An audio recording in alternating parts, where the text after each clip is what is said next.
Evacuations from Afghanistan have finally resumed. This week, the Taliban allowing the first flights to take off from Kabul's airport since the U.S. pullout on August 31st. Joining us now is Rick Clay. Rick runs Plan B, one of the many private rescue groups that have sprung up, attempting to make sure that nobody who needs to get out of Afghanistan is left behind. That includes American citizens, green card holders, and special immigration visa applicants and their families. Rick, thank you so much for joining us.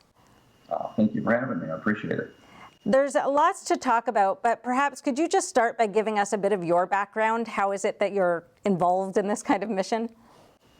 Yeah, it really, my story is pretty indicative of how a lot of people that have got involved on the civilian side. There's 800,000 servicemen and women who have served in Afghanistan. Now, I was not one of them. But the contractors, the government agencies that we work for, they all were doing business in Afghanistan. And that is what's going on mostly right now, that you have all these soldiers, special operators, administrators, people have spent years in Afghanistan who've developed these personal relationships with the Afghans, from soldiers to families to administrators, all the way on up. And when the withdrawal started, and it was, it just went horribly wrong. We all started getting cries for help, from our personal relationships that we had. And I started getting, and I still do this very day, more and more and more every day, cries for help. And so we all started coalescing together, and we all started forming our individual groups. It just gotten bigger and bigger and bigger. We brought a lot of assets to bear, and we were able to affect a lot of extractions, from Afghanistan. Our group has directly or indirectly been involved with over 2,000 extractions, in Afghanistan. Now, since the pullout, that pretty much dried up. We're starting to see cooperation from the State Department. And the DOD is also cooperating with some of these groups as well.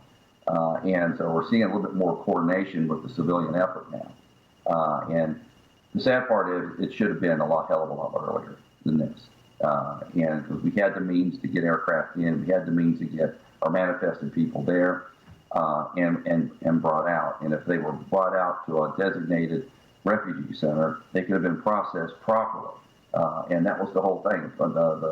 The idea from everybody was not just to fill these aircraft up, take them to the United States, and just drop a bunch of people off and pat them on the back and say have a good life. It was take the Americans' green cards, through to one of these processing centers, take them directly back to the United States, and all those others to be processed through the refugee centers properly, because not all of them have documents. So was the reason for the holdup the concern that not vetted people would get into the United States, or were there other reasons, or you just don't know? No, we received a lot of different reasons. First reasons were, the runway, the airfields are not usable, which wasn't true. The Taliban wouldn't allow us to land, which wasn't true. Then getting out with, on the outward leg, having a place to take them. We had several countries, and many countries who gave us the rights to land. They said we can come into their country, they'll take X amount of planes, X amount of refugees, whatever, and they had processing centers, but we couldn't get permission to go there.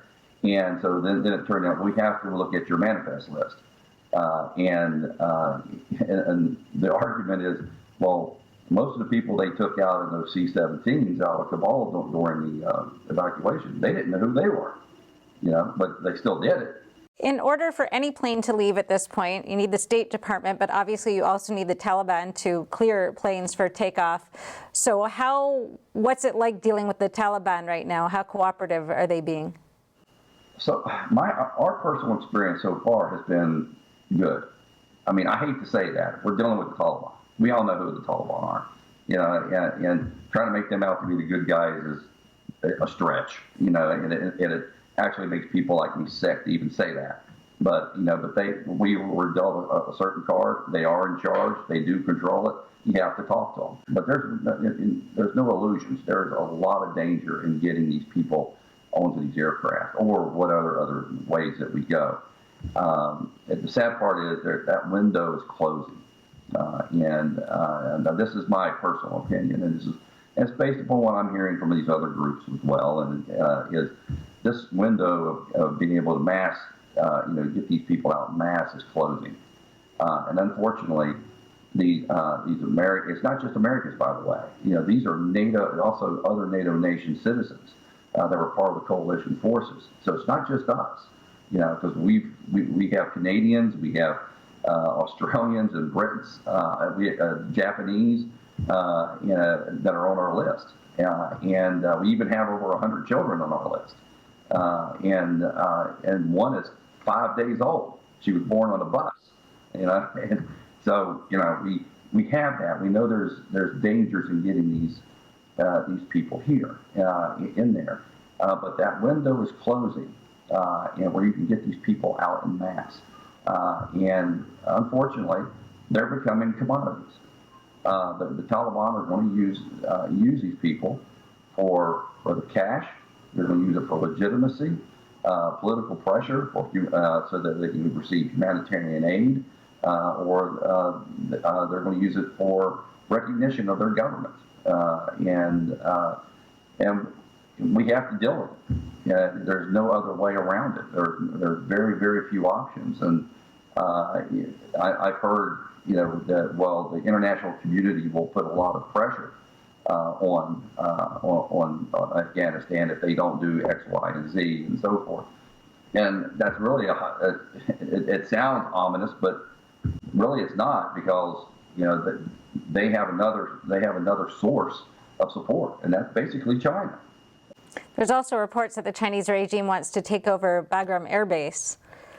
Well, who wouldn't? I mean, Bagram Air Base is the best airfield in the whole country. Bagram is out on itself. It's not within a city. All right, so the ingress and egress is very, very easy and controllable. That runway is built to handle the world's largest aircraft.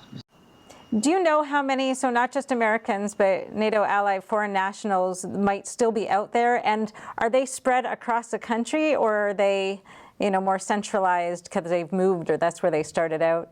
No, they're spread out, and they're centered around. There are certain places where they're centered, and I'm not going to say where, but they are. Our manifest list that we have right now is about 6,000.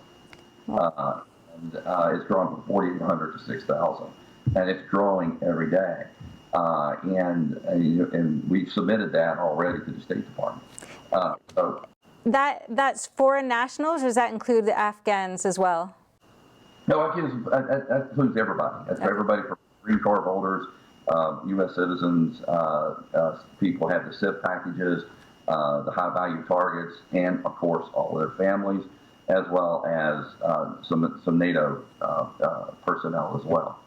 It's heartbreaking that we left that many people there the way that we did, and it should have never, ever happened. And I hope when this thing is over with that accountability becomes the norm, because there's a lot of accountability that needs to take place here. Be sure to watch the entire episode, now available exclusively at EpochTV.com, a new completely censorship-free premium subscription platform. Brought to you by the Epoch Times. See you there.